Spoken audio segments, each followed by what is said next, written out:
Mabaraza ya usuluhishi wa migogoro ya ardhi katika manispaa ya Iringa yameonywa dhidi ya kujishughulisha na migogoro yenye dalili za jinai, kwani kufanya hivyo ni kinyume cha msingi ya uanzishwaji wa mabaraza hayo na kunaweza kuingiza katika makosa ya kisheria. Onyo hilo limetolewa na mkuu wa wilaya ya Iringa Heri James wakati wa ufunguzi wa mafunzo ya siku moja kwa utendaji wa kata, wenye viti na makatibu wa kata 18 za halmashauri ya Iringa. Baadhi ya migogoro ina hadhi ya kimahakama moja kwa moja, mengine ina hadhi ya kijinai moja kwa moja. Una sababu mwenyekiti wa baraza kung'ang'ania mgogoro ambao unaona una jinai ndani yake. Kama wamekuja wananchi wanaonekana wana mgogoro, lakini unavyotizama wale mgogoro ndani yake unaona una sura ya jinai, toa taarifa kwa jeshi la polisi. Jeshi la polisi ianze kushughulika na hiyo jinai, na wao ndio watakuwa wa kwanza kupeleka hiyo kesi wapi? Mahakamani. Ni kweli ni mgogoro wa ardhi, lakini ndani ya mgogoro wa ardhi kuna mtu kaiba nyaraka, kuna mtu kafoji mle. Bado unasema hii kesi ya baraza la kata, sio kesi yako hii. Unasikia kabisa namna wanavyojadili, kuna mmoja anasema liwalo na liwe nitakuua mwaka huu. Hiyo ni jinai. Wewe mwenyekiti wa baraza la kata unakaaje na mtu ambaye anatishia maisha ya mtu mwingine? Sijui mnanielewa maskini? Vitu kama hivi wazee wangu ni lazima tuviangalie sana. Mtu anakuambia hii kesi mimi huyu kashanitishia kuniua zaidi ya mara moja. Wewe unasema kesi hii tutaisikiliza. Unaisikilizaje watu washatishiana kuuana? Mshauri huyu aliyetishiwa afike jeshi la polisi atoe taarifa. Jinai ishughulikiwe kwa utaratibu wake na huu mgogoro ushughulikiwe kwa utaratibu wake. La sivyo chombo chako kitajikuta kina kesi moja yenye uhalali na nyingine sio kuwa na uhalali wa kusikilizwa katika baraza hili. Haya ni mambo ya msingi sana ambayo ningetamani kuona viongozi wangu katika maeneo ya mabaraza kule mnafanya vizuri kuyabaini mapema. Majukumu haya mliopewa, yako baadhi ya maeneo tumefanya vizuri sana kama baraza ya kata. Kuna baadhi ya maeneo tumefanya vizuri kabisa. Mgogoro unaingia leo, mtu anatoa taarifa, akishatoa taarifa anapewa utaratibu na mwingine anaitwa, mnasikiliza, baada ya siku 2-3 usuluhishi unatolewa, mtu anapewa hati yake ya nini? Ya usuluhishi. Anaondoka. Lakini yako baadhi ya maeneo mabaraza mmegeuka mahakama. Usuluhishi unakaa miezi 6, mwaka mzima. Mtu anaambiwa njoo leo, njoo kesho, njoo leo, njoo kesho, njoo leo, njoo kesho. Sasa baraza nalo linageuka linakuwa mahakama. This is not fair.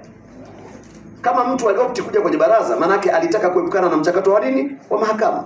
Sasa inatakiwa huku wanapokuja kwenye baraza, nyinyi mlipokee lile jambo kwa wepesi, mlishughulikie kwa haraka, au ni kabisa tija ya kuja kwenye baraza la kata. Kuna baadhi ya mabaraza hapa yana kesi nyingi kweli kuliko hata mahakama ya wilaya. Mwambie nyinyi hizi kesi zote za nini? Kitendo cha kukaa tu na watu, mkawasikiliza pande zote mbili, mkaona msingi wa mgogoro uko wapi, mkashauriana namna ya kumaliza, mkiona ni mgumu moja kwa moja mnamsaidia kwenda mahakamani au mnaomaliza kulingana na mazingira alionayo.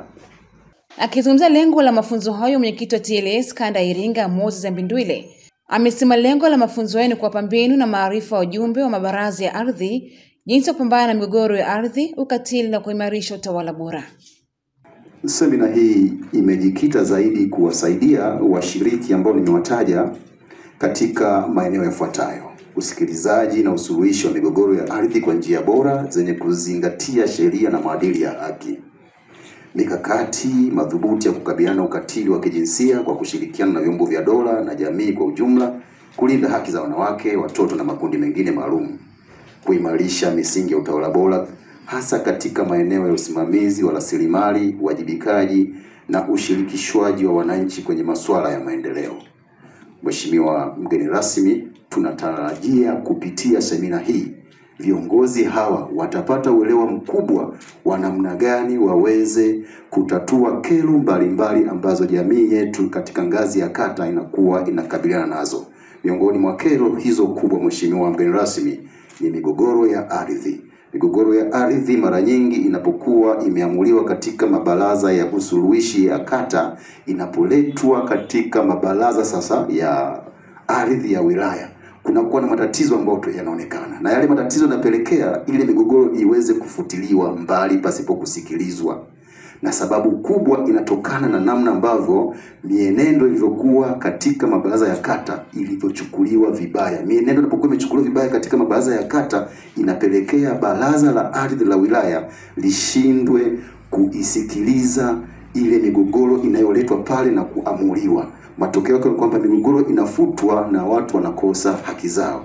Tukaona sasa kuna umuhimu mkubwa kama TLS kuwapatia uelewa wenye viti wa mabaraza ya kata kusudi wajue namna ya kuisikiliza na kuisuluhisha migogoro ya ardhi katika kata zao. Lakini eneo lingine ni masuala ya ukatili pamoja na utawala wa sheria. Kwa upande wake, mwenyekiti wa baraza la ardhi wilaya ya Iringa, Antigoni Majengo, amesema kwa migogoro mingi ya ardhi inatokana na masuala ya mirathi. Hivyo kutoa rai kwa jamii kuanzisha utamaduni wa kuandika usia ili kuepuka migogoro inayoweza kujitokeza kati ya warithi baada ya mmiliki wa awali kufariki dunia. Ardhi za urithi. Na niseme hili swala kwamba halijakaa vizuri mambo ya kuandika usia. Mtu akifariki anaacha mali nyingi, anaacha mashamba, lakini mwisho wa siku hajaacha maagizo kwamba nikifa leo mali itakuwa ni mali ya nani, au shamba hili litakuwa shamba la nani, au nyumba hii itakuwa ni mali ya nani. Kwa hiyo mwisho wa siku akiondoka leo, wale wanaobaki wanaanza kugombaniana kwamba hii ardhi ni ya kwangu, nyumba ni ya kwangu, au kama kulikuwa na ameoa mke zaidi ya moja inakuwa kubwa sana. Jumla ya washiriki 54 wamehudhuria mafunzo hayo wakitarajiwa kupata uelewa wa kina juu ya usuluhishi wa migogoro ya ardhi bila kuingilia masuala ya kijinai. Hii ni IPC Mkombozi TV. Jina langu naitwa Heret Mola.